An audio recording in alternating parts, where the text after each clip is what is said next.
En este tutorial vamos a ver cómo definir los vínculos de nuestra estructura con el plano de fundaciones. ¿Sí? O sea, qué restricciones le vamos a imponer a nuestra construcción con respecto al plano de fundación. Para lo cual vamos a deseleccionar el modelo en 3D, ¿no es cierto?, que veníamos trabajando. Podemos seleccionar toda la estructura para recordar un poco cómo habían quedado establecida la definición de nuestras secciones, y vamos a ver ahora, ¿no es cierto?, cómo definir el vínculo de estos nodos, que es la representación, ¿no es cierto?, con el plano de conexión de las estructuras. Venimos acá a la pestaña nudos y vemos que tenemos en los gráficos, dentro de las diferentes variables, una donde aparecen las restricciones que le vamos a imponer a nuestros vínculos. Estos pueden ser articulados, fijos, articulados móviles que me permitan, ¿no es cierto?, libertad de desplazamiento sobre las direcciones X y Z, ¿no es cierto?, que son las que componen el plano base, ¿sí?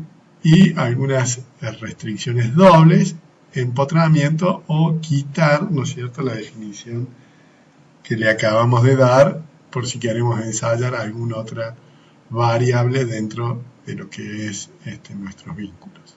En este caso lo vamos a empotrar, ahí aparece una graficación porque en la vista está activada, ¿no es cierto? Le hemos pedido que me grafique la restricción que tienen nuestros nudos. Le vamos a pedir acá un zoom de nuestra estructura y nos muestra las restricciones que le hemos impuesto al nodo. La tecla Shift, vamos a seguir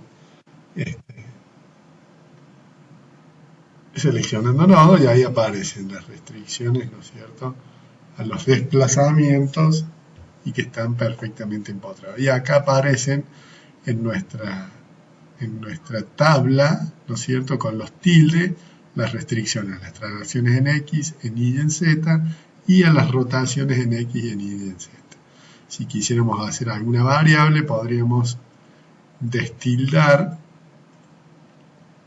¿no es cierto?, alguna de estas restricciones como para ver cómo cambia alguna de esas situaciones, ¿no es cierto? Le eliminamos las restricciones a las traslaciones y podemos eliminar también las rotaciones y volver a dejarlo en su condición, ¿no es cierto?, inicial de libertad inicial. O restringir, ¿no es cierto?, algunas traslaciones, lo que nos estaría dando una articulación fija de ese vínculo.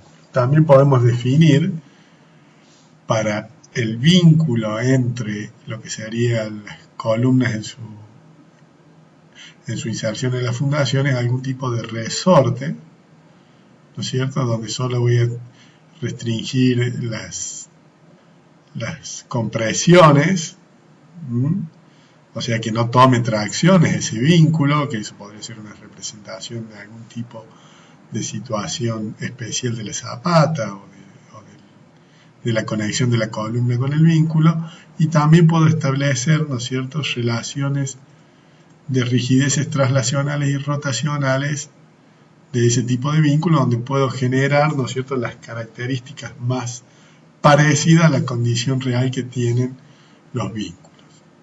Este tipo de definición, ¿no es cierto?, de los resortes lo vamos a dejar para más adelante, para cuando ya empecemos, ¿no es cierto?, o estemos en condiciones de definir este tipo de vinculaciones entre lo que sería la superestructura, la macroestructura, la que está hacia arriba, con el plano de fundaciones. Por ahora, ¿cierto?, lo vamos a manejar con las situaciones iniciales de empotramiento articulado o alguna condición de permitirle algún desplazamiento a las fundaciones.